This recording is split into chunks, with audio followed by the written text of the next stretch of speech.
Bom, seguindo nessa proposta desse projeto de extensão para falar sobre produção escrita de mulheres, e agora numa fase de falar sobre a produção de mulheres a partir de uma perspectiva de violência de gênero e de como essas construções se dão no espaço do texto literário, pensando num país como o nosso, extremamente machista e que odeia mulheres e que odeia mulheres o tempo todo.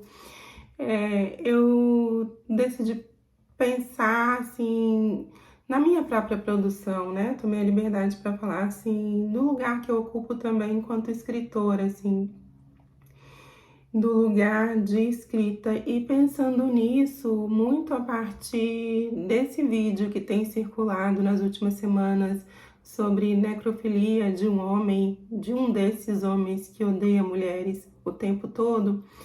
Eu assisti a um outro vídeo da cantora Zélia Duncan, em que ela, refletindo sobre essa situação, ela coloca uma pergunta, né? Ela diz, a gente deixa de ser mulher quando morre? E eu acho que a gente continua sendo mulher quando morre. A gente continua sendo mulher, sabe? E sendo mulher nesse lugar dessa construção de um feminino que deve ser o tempo todo odiado, porque dentro dessa configuração em que a gente vive, principalmente pensando nessa estrutura do nosso país, é uma construção de ódio o tempo todo, de misoginia mesmo. Então, acho que é isso, a gente continua sendo mulher e pensando muito assim no que eu me proponho enquanto escritora.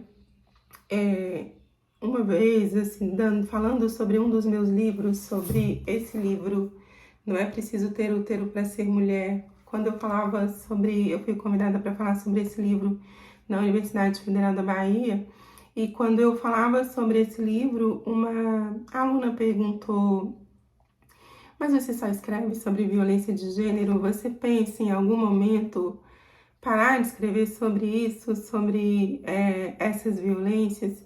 E aí eu pensei, mas não sou eu que falo só sobre isso.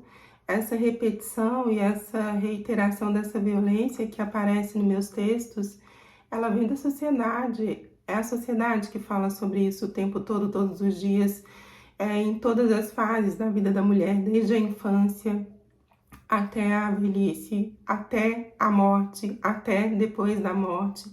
Então, essa sociedade que não dá trégua.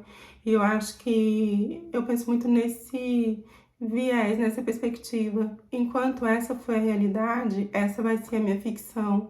E que bom que será, né, o dia que eu não precise mais falar sobre isso, assim, que eu não precise, não no sentido do leitor, não no sentido da pretensão de que a minha literatura vai modificar alguma coisa, mas no sentido de dizer para mim mesma, porque eu entendo esse espaço do texto como um espaço de organização mesmo do que eu penso, do que eu entendo, do lugar que eu ocupo, então como um espaço das respostas que eu dou para mim mesma.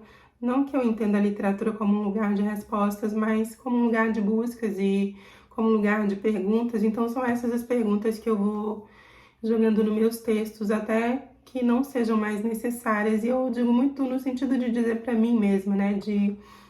Então, por isso que a minha literatura parte desse lugar. E pensando em tudo isso, eu me proponho hoje, já que a proposta é falar sobre literatura e gênero, a falar sobre um texto que está nesse livro, que dá nome, né? Nomeia o livro, que não é preciso ter útero para ser mulher, que vai trazer um pouco dessas construções, né, do que é ser mulher dentro dessa estrutura de machismo sistêmico.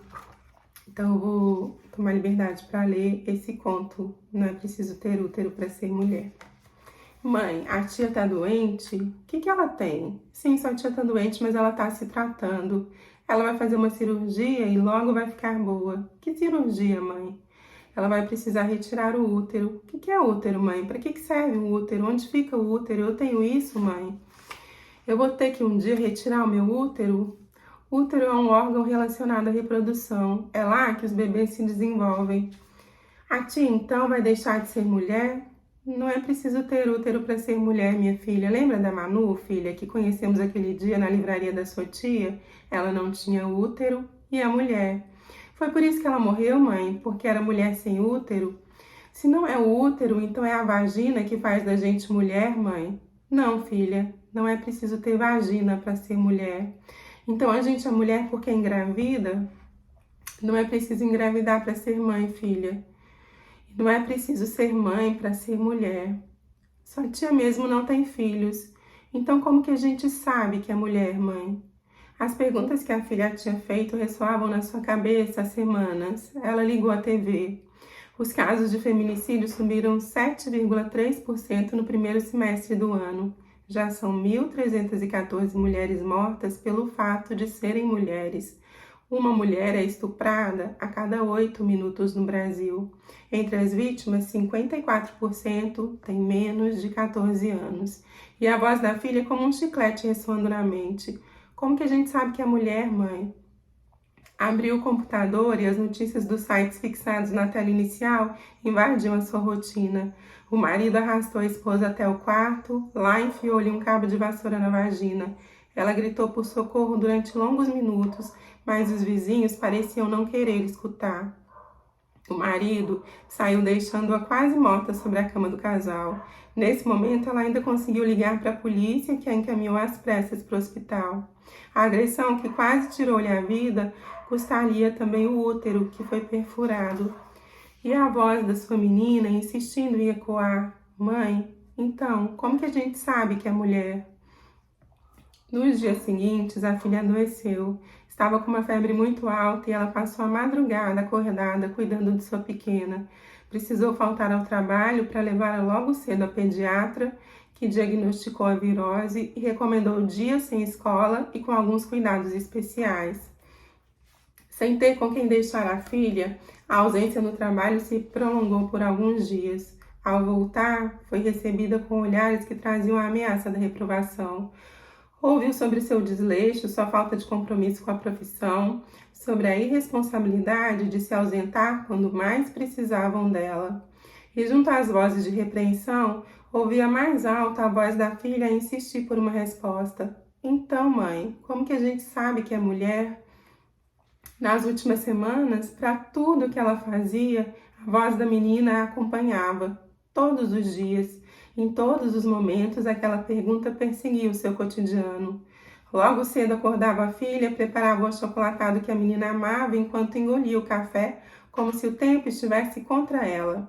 Deixava a filha na escola e seguia para o trabalho. No fim da tarde, buscava a filha na escola, fazia as lições de casa com ela e, ao mesmo tempo em que preparava o jantar, porque a fome da menina tinha pressa. Após o jantar, recolhia os pratos, lavava as louças da pia que a esperavam desde o café, colocava as roupas para lavar, recolhia o lixo, juntava os brinquedos espalhados pela casa, dava banho na filha, estendia as roupas no varal, contava histórias para a menina dormir e pegava no sono antes dela. Tamanho era o desejo do seu corpo por redenção. No outro dia, acordava ainda cansada, como se sua vida fosse feita de várias horas extras para as quais não haveria remuneração. Sem tempo de pensar na rotina, que se repetia desde nem se lembra quando, só o que tinha em mente era a pergunta que lhe apertava o juízo há semanas. Então, como que a gente sabe que é mulher, mãe? Então eu deixo esse conto assim como uma reflexão assim que um questionamento, né? Esse questionamento dessa menina, dessa personagem desse conto, é o questionamento que eu me faço todos os dias. E eu acho que a resposta vem, né, desse cotidiano violento, repugnante, esse cotidiano que o tempo todo nos diz o quanto nós somos diariamente odiadas em vida e também em morte.